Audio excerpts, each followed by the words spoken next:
Erin negre boyuna bari arar মানুষ আজও পর্যন্ত জেলের মাঝে রইতে গিয়ে জেলখানার মাঝে পৌঁছে ওয়াচ্চা তিরেচ্চা তারার পর্যন্ত পাত নাবার পানি নাবার আজে 15 বছর চলে জুলুমত বানার শান্তি না পাই আজও At the end of a jetty on the coast of Bangladesh, the sound of misery rises up above the wind and the waves.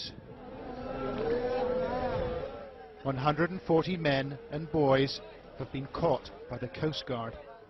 They're Muslims from neighbouring Burma, and they're pleading and praying for their lives. "Oh Allah, save us," they cry. But the officers aren't listening. After weeks of violence in northwest Burma, members of the Muslim minority, called the Rohingya, are trying to flee. But no one wants them. An officer takes photos. His colleagues hand out water and a packet of rice, and then they order the group back out to sea.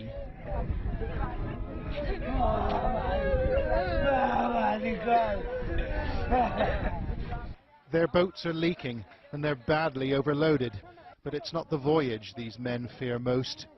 It's returning to Burma. "They'll kill me," says this man. An officer from the Coast Guard replies, "Allah will save you. Now go back." In Burma's Rakhine state, the fires have been burning for weeks. Homes have been razed and lives taken by hate-filled mobs. Ethnic Buddhists and the minority Muslims blame each other for the violence, but the facts are hard to come by. International NGOs have pulled their staff out, too dangerous, they say, while Burma's government won't let independent observers in. Right now, the situation we're looking at right now on the ground is it's very, very difficult to get an accurate picture of what's actually going on.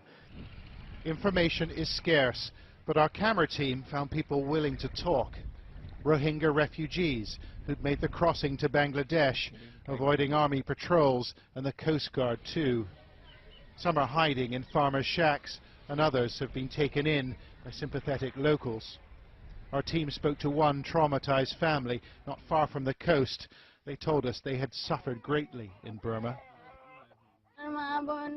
"My sisters, brothers and other relatives were burnt alive.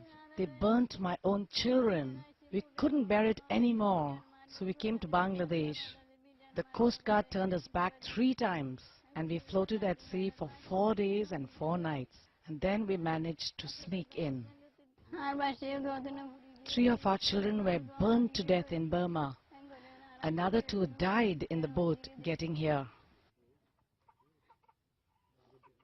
Like other Rohingya refugees, members of this family told us that policemen and members of the military in Burma took sides, participating in attacks on Muslims.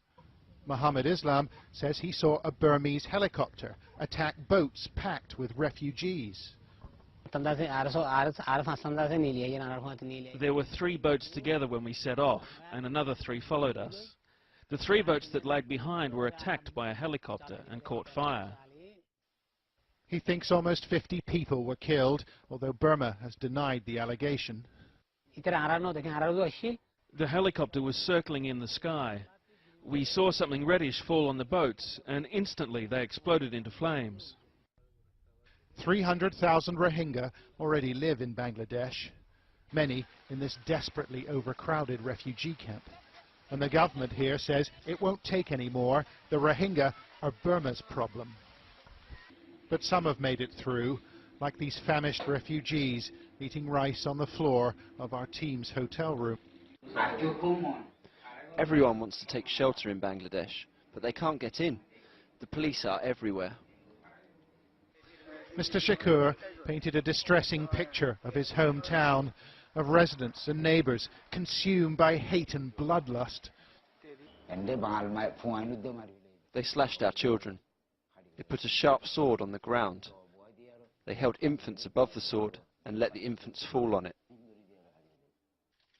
They killed the babies that way. Did you see this happen? We asked him. Yes, I did. I saw it with my own eyes. They are shocking allegations, but is anyone prepared to listen? Burma's opposition leader, Aung San Suu Kyi, was feted in Europe for her stand against the country's military leaders, but she chose not to speak up for the Rohingya last week. She said she didn't know whether they were Burmese. We don't know what happened to the men and the boys we filmed on the jetty in the Bangladeshi town of Teknaf. A local contact said 5 of the boats pushed back into the sea had disappeared by the next morning. But like much of the testimony we've heard, we've been unable to verify it. It's a catastrophe for a little-known group of people that nobody seems to want. Only dialogue and generosity and human decency will prevent further loss of life.